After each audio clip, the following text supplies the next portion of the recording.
This badge South Africans love, and to be honest, I haven't always understood why. When you take their models and stack it up against competitors, you know, they very seldom end up on top, but where they do end up on the top is when it comes to sales. It's because they're reliable and dependable, you'll say. I guess you wouldn't blindly believe that unless there was some merit in the notion. Or is it perhaps that their cars, although many of them for me are bland and uninspiring, are exactly the cars that you as consumers want to drive? And let me tell you what South Africans want to drive right now is an SUV. And I think Toyota is on the money with their new Rush.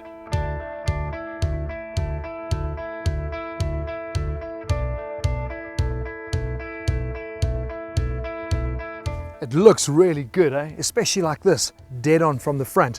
That prominent grille, those LED lights that are upswept. I like the two ridges on the bonnet as well, very nice. And even the detailing around the front fogs give it a real purposeful look, very nice. It's amazing what a big difference a good set of wheels can do. It really gives a car personality, and I like the two-tone 17-inch alloys on the Rush.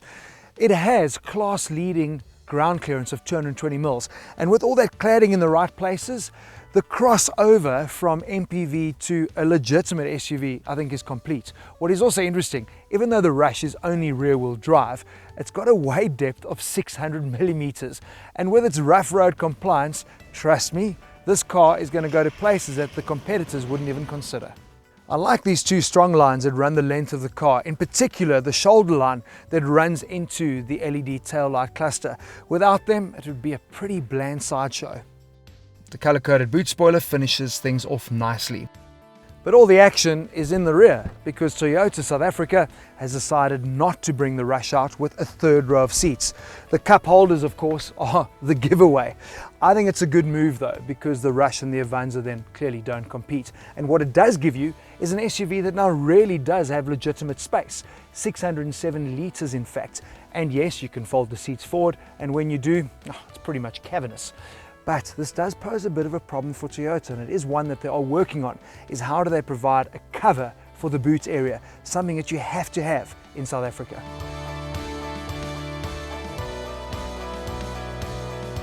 Space in the rear is also really good. Take a look, plenty of legroom and headroom. And what is nice for your comfort, the seats do recline, and there's also climate control. They've also added electric windows, and there are twin cup holders in the doors, as well as a 12-volt power supply. But what I'm most happy about is the safety. The Rush has 6 airbags. That is 4 more than any of their competitors. And with them choosing to scrap the seats in the rear, it now means everyone is covered. That's brilliant. And it has vehicle stability control, a non-negotiable for me. Guaranteed, the first thing that you're going to notice when you get behind the wheel of the Rush is this, the 7-inch touchscreen, which is beautifully integrated into the dash. It literally has got everything. It's got its own navigation system, it's got an HDMI cable port, it's got USB, it's got Bluetooth connectivity, and very cool, of course, it also works with my iPhone. So I've got Apple CarPlay on it as well. For the modern day consumer, this is probably the biggest selling point for them.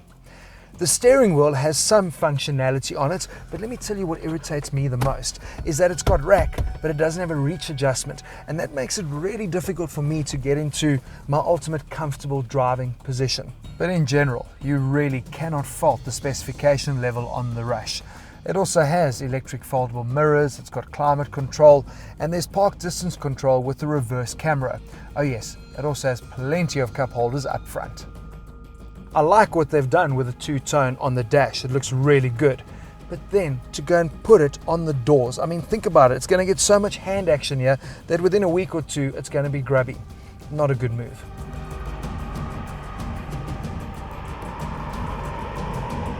So it's been all positives up till now. Here comes its biggest negative. It's no Rush to drive. It's tech that has been around for years. Their 1.5 litre VVTi petrol engine produces 77 kilowatts and 136 newton meters. It's modest, and you have a choice of either a 5-speed manual or a 4-speed auto. You're going to have to go the 5-speed manual, especially up at altitude, because you literally do need to get every last bit of power out of this engine. I don't think that 4-speed auto is going to work at all. And because of that, it's also quite noisy when you are on the open road. There isn't much refinement around that. It feels like when you are driving at highway speeds that it could probably do with a 6th gear. Its biggest competitor, the Honda BR-V, has a 6-speed manual linked to its 1.5 litre engine. But then again, that also poses another problem because there's not enough torque. You're probably going to find yourself going through gears unnecessarily. But the actual ride quality, it's not bad. It's actually got the rough road conditions covered, and it gives you that typical Toyota nothing can break me feel about it. It's very solid, very dependable. But let's keep things in context here, and that's where price comes into it. At just under 300k for the manual and 313,000 Rand for the auto, these criticisms, I think, can be largely overlooked. So the Rush's biggest negatives, its old school engine and drivetrain and drive refinement, are actually things that consumers shopping in this segment place less importance on. The boxes they want, the Rush triple ticks: looks, specification, and most importantly, price. And it certainly helps that the box it comes in has this badge on it.